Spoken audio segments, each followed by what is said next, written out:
বন্ধুরা, এই শাকটি কে কে চেনেন অবশ্যই কমেন্টে জানাবেন। তো এই শাকটা খুবই উপকারী এবং টেস্টি একটি শাক। এটার স্বাদ এত অসাধারণ, যারা খেয়েছে তারা আর ভুলতে পারবে না। তো এটা আমার সবজি বাগানে প্রচুর হয়েছে। তো আজ এই শাকগুলো তুলে নিয়ে আসলাম, এই শাকের রেসিপি বানিয়ে আপনাদের সাথে শেয়ার করব। তো বলুন তো বন্ধুরা, এটা কী শাক? এই শাকে কাঁটা আছে, আর হালকাভাবে এই যে আলতোভাবে কাঁটাটা ছিঁড়তে হয়, ডাঁটাটা ফেলে দিয়ে পাতাটা রাখতে হয়। আর পাতাটা কিন্তু বিজলে ধরনের, হ্যাঁ পাতাটা বিজলে, এই জন্য বেশি উপকারী।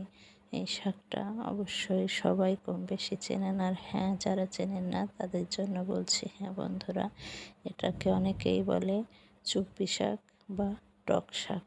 হ্যাঁ, এর ফুলটাও অসাধারণ দেখতে, আর এই শাকটা ভীষণ উপকারী, বিশেষ উপকারী, কারণ এটা জয়েন্টের ব্যথা সারে এবং এটা বিভিন্ন রকম বাত জাতীয় ব্যথার একটা মহা ঔষধ বলতে পারেন।